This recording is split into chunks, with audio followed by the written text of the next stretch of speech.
Entre Lobos. Autor Clayton Stadler.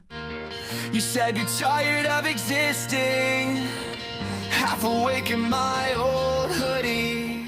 Capítulo 6. O que sangra em silêncio. Eduardo não respondeu de imediato.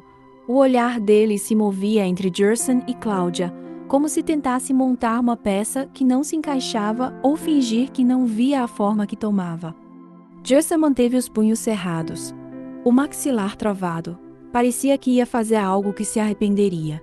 Mas foi Cláudia quem falou, com a voz baixa, quase um pedido.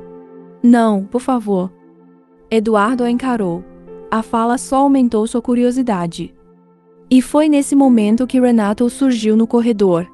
Doutor, vem ver isso. A voz dele não era comum. Tinha um tom que fazia o ar parecer mais denso, como se as paredes da casa tivessem escutado primeiro. Eduardo desviou o olhar para ele, ainda com a expressão indecifrável. É urgente? Perguntou, a voz carregando o peso da tensão ainda não resolvida. Renato assentiu e respondeu com uma calma que assustava mais do que pressa.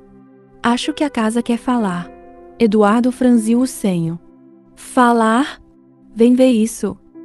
Jerson deu um passo à frente. Renato não se moveu, só olhou para ele, depois para Cláudia. Não, só o doutor. O silêncio voltou, seco, como o eco de algo que ninguém queria ouvir de novo. Eduardo olhou para os dois, o filho, a mulher, pareceu envelhecer um pouco naquele segundo. Depois passou por eles sem dizer nada, seguindo Renato pelo corredor. Quando sumiram, Jerson soltou o ar com força. Não sabia o que era pior, o que Renato tinha para mostrar, ou que o pai lhe tratava ainda como criança. Foi até a lareira, pegou a taça caída no chão e ficou olhando para o vinho seco no fundo, como se visse algo que não deveria estar ali. Você confia nele? Perguntou Jerson. Cláudia não respondeu, mas apertou o colar de madeira com mais força do que antes. Jerson andou de um lado para o outro, inquieto, como um lobo preso em espaço pequeno demais. Ele nos trata mal, te trata como se fosse uma hóspede, disse de repente. Ela não respondeu, o olhar perdido no vinho seco da taça. Ou pior, como se você fosse um peso que ele aceita por costume. Jerson, ela tentou, mas o jovem continuou. Não, você fica se humilhando. Anda de cabeça baixa nessa casa. Anda atrás dele feito sombra. Ele não te vê, nem tenta. Ele está passando por muita coisa. A sua mãe morreu há pouco tempo. E você? Vai morrer junto? Ela apertou os lábios. O silêncio dela não era aceitação. Era cansaço. Você não precisa dele. Continuou Jerson, mais perto agora. A voz baixa, como uma confissão. Você me disse que ia contar. Disse que ia falar a verdade. Não era o momento. Nunca é, porque no fundo você ainda tem medo dele, do que ele vai fazer, do que vai pensar. Mas ele já sabe, Cláudia. Pode não ter dito, não ter olhado na sua cara com ódio ainda. Mas ele sabe. Ela olhou para ele e dessa vez havia algo nos olhos. Raiva, sim. Culpa, talvez. Mas também um desejo cansado, um fim de linha. Você me olha diferente. Ela disse. Sempre olhou, e eu deixei porque era bom, porque era mais fácil do que enfrentar o resto. Mas isso acabou. Jerson se aproximou, só mais um passo. A distância entre os dois já não era emocional, era física. E murchava. Acabou? Ele perguntou. Ela hesitou, depois deixou a taça na lareira, devagar, quase com medo do gesto. Você fica aí, tentando fingir força. Ele continuou, fingindo que tem controle, mas você volta, toda vez. Você escolhe ficar com o homem que te ignora, que te trata como sombra. Ela apertou os lábios, mas não respondeu. Jerson inclinou o rosto, os olhos firmes. Eu posso ser o erro, mas pelo menos eu te vejo. O ar pareceu ficar mais denso. E então, finalmente, ela cedeu. Então a gente vai carregar essa culpa juntos. Respondeu. Subiram sem se tocar, mas o som dos passos dizia tudo. O quarto estava escuro, mas não frio, como se aquele espaço já soubesse o que ia acontecer ali. Cláudia foi a primeira a cruzar a soleira. Parou, respirou fundo, como alguém que ia mergulhar. Jerson a seguiu, girou a maçaneta atrás de si. Devagar, sem pressa, não era urgência. Era inevitável.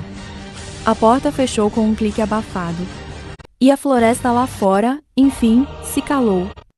Minutos depois, a casa parecia suspensa. Não havia brisa, nem lareira, nem relógio marcando o tempo. Só o som baixo de uma respiração dividida e o silêncio que vem quando algo irrompe e se instala como um segredo ou um animal. Foi então que a maçaneta da frente girou com um estalo seco. Eduardo entrou devagar, passos contidos. A casa parecia mais silenciosa do que o normal. Nenhum chamado, nenhum barulho, só o ranger leve do assoalho. Tirou as luvas. A neve derretia ainda no casaco. Deixou o celular em cima da mesa, sem sinal. Queria continuar a conversa com o filho e a esposa. Jerson? Chamou, nada. Subiu os degraus da escada, um a um. Alguma coisa no ar estava errada. Um cheiro estranho.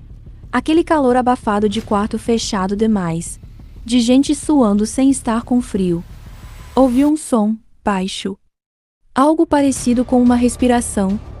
A porta do último quarto estava encostada.